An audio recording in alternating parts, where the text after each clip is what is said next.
अभी second point देखो, number of turns निकालने हैं। तो determination of number of turns, page number 79 पे टेबल नंबर 81 आपको डिफ्लेक्शन का फॉर्मूला मिलेगा। Deflection del is equal to 8f dm cube into m upon G d raise to the power 4। dm by d को हम लोग c लिख सकते हैं, इसलिए 8f c cube G d into m. Condition देखो हमारे पास में क्या दिया हुआ है, जिसको हम लोग प्रोटेक्ट करते हुए या सिक्योर करते हुए सॉल्व करने की कोशिश कर रहे हैं। लोएस्ट स्प्रिंग रेट चाहिए, ये के भी हमें निकालना पड़ेगा, नेक्स्ट लेक्चर में आएगा वो। लोएस्ट स्प्रिंग रेट निकालना है, तो लोएस्ट स्प्रिंग रेट निकालने के लिए ये के अगर लोएस्ट चाहिए आपको, तो इसका वैल्यू डी का वैल्यू मिनिमम चाहिए, ये सी का वैल्यू मैक्सिमम चाहिए, या डीएम का वैल्यू मैक्सिमम चाहिए। समझ में आ रहा है? तो उसमें से हम लोगों ने डी का वैल्यू फाइनल कर लिया 4.4 mm, डी का वैल्यू फाइनल हो गया। डीएम 35.2 mm, इसका भी वैल्यू फाइनल हो गया। और ये दोनों भी हम लोगों ने मटेरियल सिलेक्शन के साथ किया, यानी तीन वैल्यूज, यानी तीन जो डेटा था कि material selection, diameter of the wire 4.4 and mean diameter of the coil of the spring 35.42, ये हम लोगों ने फाइनल कर दिया। अभी हमें नंबर ऑफ टर्न्स एन देखना है, इसका भी वैल्यू मैक्सिमम होना चाहिए। तो यहाँ पर देखो क्या है, सॉलिड लेंथ अगर हम लोग निकालने की कोशिश करते तो सॉलिड लेंथ का ये एक फॉर्मूला आपको याद रखना पड़ेगा, रिलेटेड टू ओनली क्लच के रिलेटेड ऐसा ये फॉर्मूला है, ठीक है,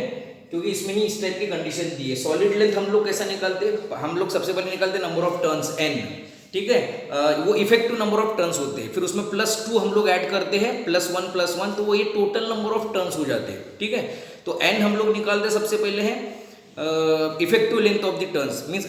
ऐसे टर्न्स जिसमें कॉम्प्रेशन हो रहा है, ऐसे टर्न्स जो कॉम्प्रेशन में पार्टिसिपेट नहीं कर रहा है, वो टर्न्स को हम लोग नहीं लेते। तो सिर्फ इतने ही टर्न्स की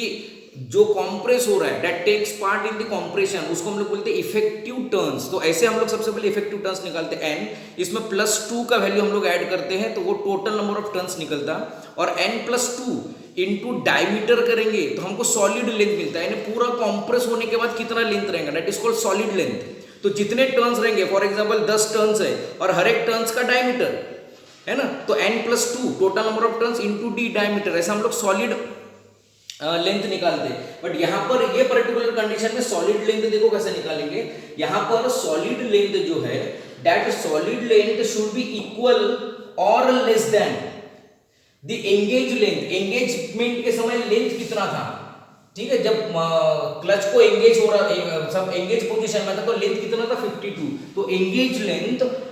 माइनस कॉम्प्रेस होगा, वर्किंग डिफ्लेक्शन कितना हो, तो 3 mm डिफ्लेक्ट हुआ था, वो 3 mm कॉम्प्रेस हो रहा था, तो एंगेज लेंथ कितना है, माइनस कॉम्प्रेस कितना हो रहा था डिसएंगेज के लिए 3 mm, तो कॉम्प्रेस 3 mm हो रहा था, तो वर्किंग डिफ्लेक्शन हो गया 3 mm, माइनस हम लोग अलाउंसेस लेते हैं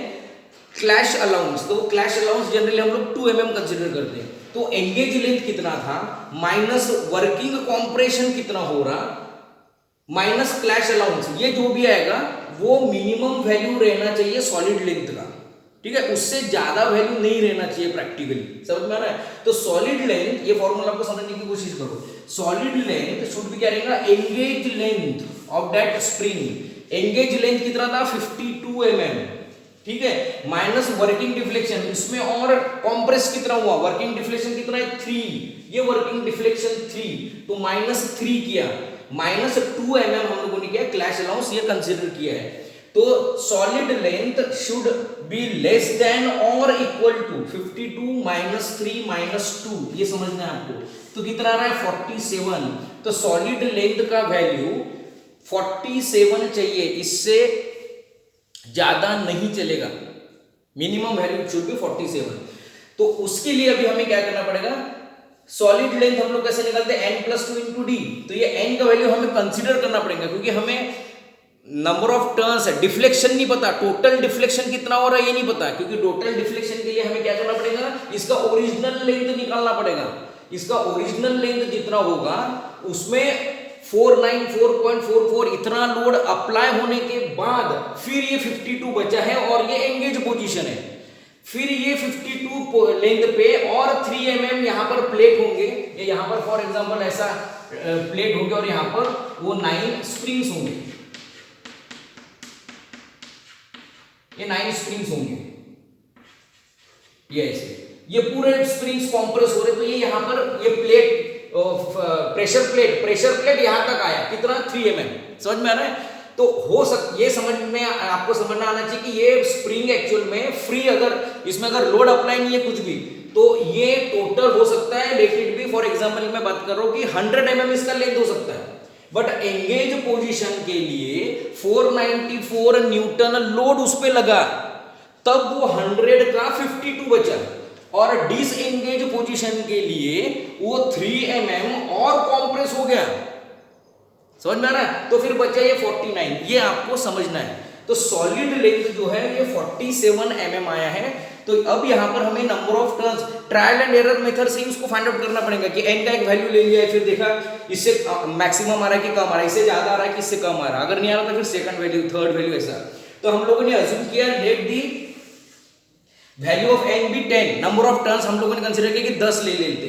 तो सॉलिड लेंथ, ये डेटा बुक में फॉर्मूला दिया हुआ है n + 2 × d, तो 10 + 2 × d यानी 4.4, ये फाइनल हुए वैल्यूज। तो सॉलिड लेंथ कितना आ रहा है 52.8, 52.8 कैसा सॉलिड लेंथ हो सकता है ना, समझ में आ रहा है, क्योंकि एंगेज के रिलेटेड बात कर रहे हैं, क्योंकि ये 52 तो पहले से ही है यहाँ पर, इसमें और एंगेज होने के लिए, डिसएंगेज होने के लिए और 3 mm कॉम्प्रेस हुआ तो 49 बचा, तो फिर सॉलिड लेंथ 52 कैसा हो सकता है,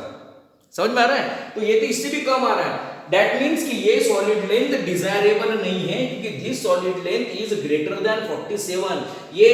पॉसिबल नहीं होगा, समझ में आ रहा है। एंड टोटल फॉर्मूला बेस्ड नहीं है, ये आपको समझना भी पड़ेगा कि चल क्या रहा है, कौन से डायमेंशंस कैसे मैच हो रहे कि नहीं हो रहे, ये कुछ भी हम लोग फाइंड आउट करके रख नहीं सकते, क्योंकि यहां पर नंबर ऑफ टर्न्स अगर 10 लेते हैं तो सॉलिड लेंथ 52.8 आ रहा, और 52.8 कैसा पॉसिबल है जब उसका एंगेज लेंथ ही 52 है, उसमें और वर्किंग कॉम्प्रेशन 3 mm का हुआ, तो यहां पर 49 दिख रहा है आपको, कॉम्प्रेस्ड बचा हुआ लेंथ 49 है, बट यहां पर बोल रहे हम लोग कि सॉलिड लेंथ 52, पॉसिबल नहीं है, समझ में आ रहा है। तो ये डिस्कार्ड हो गया। फिर हम लोग नया वैल्यू लेते कि let n be 9, number of turns 9 consider करते, तो 9 + 2 × 4.4, तो ये आ रहा है 48.4, ये भी डिजायरेबल नहीं है, क्योंकि ये 47 से तो कम होना चाहिए, क्योंकि 52 पहले से ही है, उसमें से हम लोगों ने वर्किंग डिफ्लेक्शन माइनस किया है 49 आया, उसमें से 2 क्लैश अलाउंस माइनस किए तो 47 आया, तो 47 से ज्यादा हो ही नहीं सकता ये वैल्यू, ठीक है। तो ये भी डिस्कार्ड हो गया, ये भी डिजायरेबल नहीं है, क्योंकि सॉलिड लेंथ 47 से ज्यादा आ रहा। फिर हम लोगों ने अज्यूम किया कि n = 8, फिर 8 + 2 10 × 4.4, तो यहां पर सॉलिड लेंथ कितना आ रहा है 44 mm, ये डिजायरेबल हो सकता है,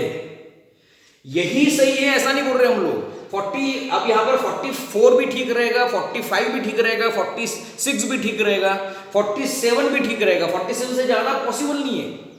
समझ में आ रहा है। तो 44 हम लोगों ने कंसीडर किया, तो n = 8 ये हम लोग सिलेक्ट करेंगे, क्यों,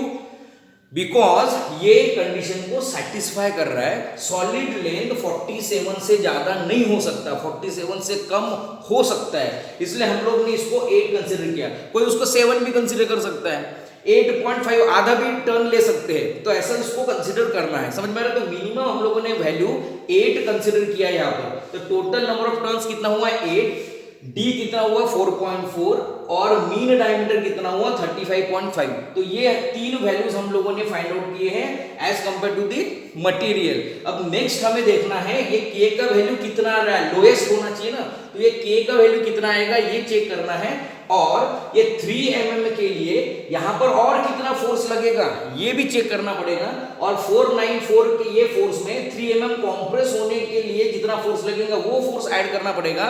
और वो फोर्स के अकॉर्डिंग आपको टाउ फाइंड आउट करना पड़ेगा कि ये विद इन